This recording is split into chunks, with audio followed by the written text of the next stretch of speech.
morning, everyone. Wanted to do a little bit of a van tour. I've never really done it or filmed much inside the van. I have a unique build.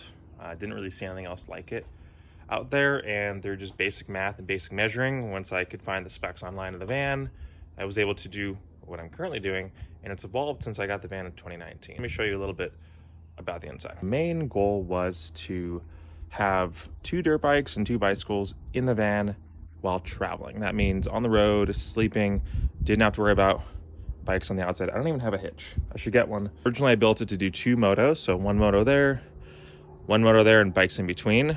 Right now, it's just me able to make the bikes mount on a rolling rack right there and the moto. But when I have traveled with 2 motos recently, I'll do a right, a left, and then I'll do a bicycle in the middle. I am bolt a slider, easy peasy. The big thing is the bed. So I'm 5'9", and I have a queen bed, and I sleep sideways.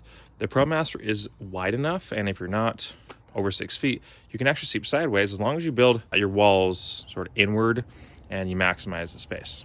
Originally, I built the van to sleep lengthwise, and I had the same queen mattress. What I've realized is that when I was living in it and I needed to do more things loaded up fully all the time and space was limiting, I did the bike backwards and I started sleeping sideways.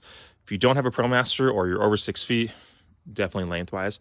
But what's unique is that I was able to create a straight line on each side of the van with these rails. I think they're about 110 inches long, and the bed is in panels. So I'm currently running 3 20-inch wide panels. So 20 inches times 3 is 60 wide. So that's your queen mattress. And then the width is pretty wide in here, like 72.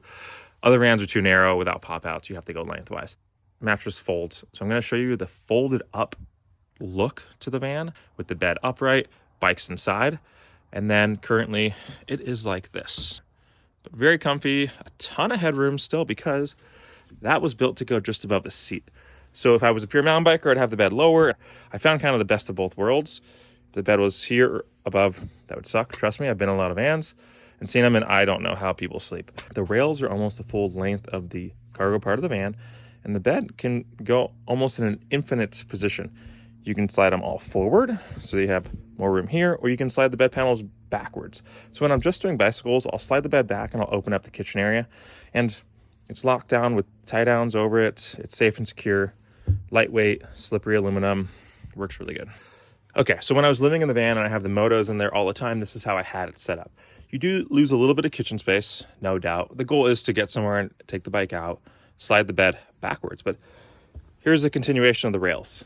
It goes all the way out, and I can actually, on both the rail and slide it farther forward if I needed the bed farther forward. But I am 5'9", I sleep sideways. Originally, when I built it, I had 4 panels. So I have 20, 20, 20, 20, so an 80-inch long bed, super wide, super roomy for 2 people, 2 bikes. It makes more sense, but the bed is forward, and it's best for traveling, because when you're traveling, you just need the front seats. You still have access underneath the bed to things. And then when you get your destination, take the bikes out, and I would just slide the bed back. So it's unique. I don't have a fixed position. I have unlimited. If you have a dog or big people or lots of room, you can do this platform and you can have the foldable bed and mattress, which I will show you in a minute.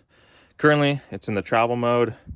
If I want to put it in the cargo mode, take the bed out in wintertime, I'm going to show you that now. Here's the front view. This is how I originally built the van. I would roll the bikes in, have them underneath the bed, fender high. This adventure bike is a little different, and I would stack the bed, and this is how I would drive. That way I could just roll 2 bikes in. However, because these rails are long enough in the right setup, I can actually take these bed panels and unstack them and sleep in it sideways. The bed goes over the kitchen. You can have up to a queen size bed sideways with the bikes rolled in forwards.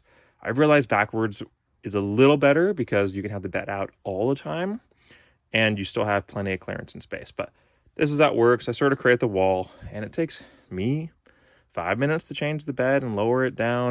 This is how I've done it for almost 6 years now. It works really, really well. And I have bedding, pillows, all that stuff. Now it's a moto van. This is the standard moto setup. I'm riding the adventure bike today, and I didn't need my hardtail, so I took it out. Obviously, it's a big bike. This is like the big bike scenario, but same thing with dirt bikes. This is just parked in the middle. I stack the bed, stack the mattress.